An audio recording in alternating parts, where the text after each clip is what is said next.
ایک اللہ کی ذات ہے، تو پھر اللہ کا پیغام سمجھنا آسان ہے کہ اسے حق ہے کہ انسان مرد کیوں پیدا کیا اور اس ذات نے عورت کو کیوں پیدا کیا۔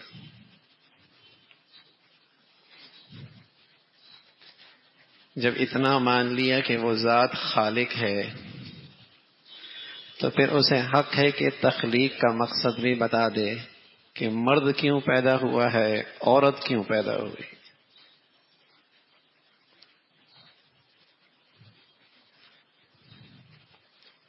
وہ قومیں جو اللہ کو مانتی نہیں، وہ مرد عورت کی زندگی کے معاملے میں آزاد ہیں، لیکن مسلمان اپنے اللہ کو مانتے ہیں، اور اللہ نے اپنے پیغمبر کے واسطے سے یہ بتایا کہ مرد کا کام یہ ہے، عورت کا کام یہ ہے۔ یہ دونوں الگ صنفیں ہیں، شخصیتیں الگ الگ ہیں، اور یہ بات مشاہدے میں ہے، فطرتی ہے کہ جو صلاحیتیں مرد میں ہیں وہ عورت میں نہیں، جو عورت میں ہیں وہ مرد میں نہیں۔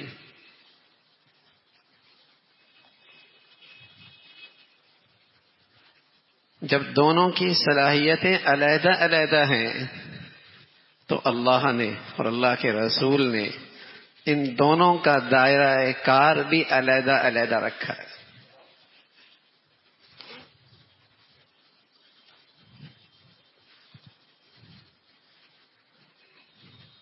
آج باطل کے پاس پروپیگنڈے کی طاقت ہے،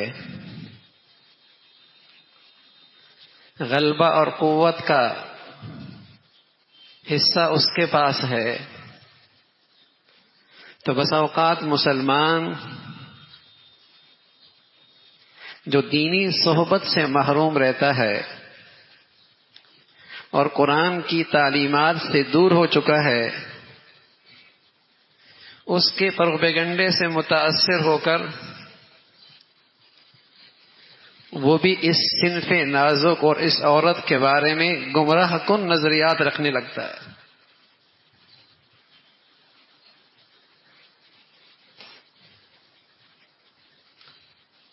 اللہ نے مرد کی زندگی اس کا ایک دائرہ کار رکھا ہے، عورت کی زندگی وَقَرْنَ فِي بُيُوتِكُنَّ، عورت کی زندگی کا مقصد اور منصب گھر کی زندگی کو استوار کرنا ہے۔ یہ بڑی بھاری ذمہ داری ہے۔ والد سے کہا ہے تم اس کے معاش کے ذمہ دار ہو، شوہر سے کہا ہے تم اس کے معاش کے ذمہ دار ہو، دونوں نہیں، بھائی سے کہا ہے تم اس کے معاش کے ذمہ دار ہو۔ اس لیے کہ ایک عظیم ذمہ داری سے، ایک عظیم ذمہ داری اس کے سپرد ہے۔ وَقَرْنَ فِي بُيُوتِكُنَّ،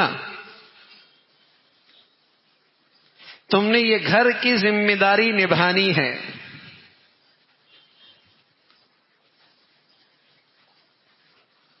یہ جو گمراہی ہے کہ عورت مرد کے شانہ بشانہ،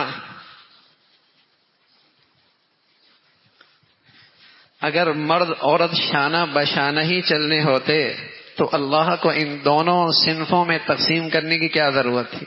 دونوں ایک جیسے پیدا کر دیتے۔ طاقت میں فرق ہے، صلاحیتوں میں فرق ہے، مزاج میں فرق ہے، فطرتی فرق ہے۔ اگرچہ نئی فیشن نے اس فرق کو مٹانے کی بہت کوشش کی ہے کہ مرد کو عورت کا پہنا دیا اور عورت کو مرد کا پہنا دیا۔ اس نے مرد کی شکل لینا شروع کر دی اور عورت نے مرد کا روپ ڈھالنا شروع کر دیا، لیکن جو فطرتی فرق ہے وہ تو ہے۔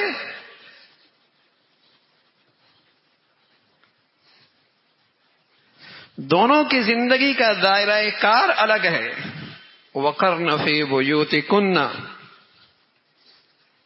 جب قرآن اترا ہے تو اس وقت اس امت کی سب سے بڑی خواتین ہیں جن کی پاکیزگی اور طہارت کے کیا کہنے. امہات المؤمنین، اللہ کے نبی صلی اللہ علیہ وسلم کی ازواج، جہاں پاکیزگی انتہا پر ہے. عفت اور پاک دامنی روئے زمین پر ایسی کوئی مثال نہیں ہے.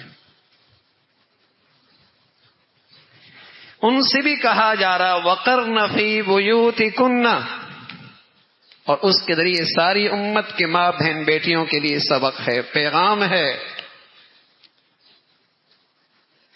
کہ یہ عورت کا عظیم الشان منصب ہے، گھریلو زندگی کو استوار کرنا.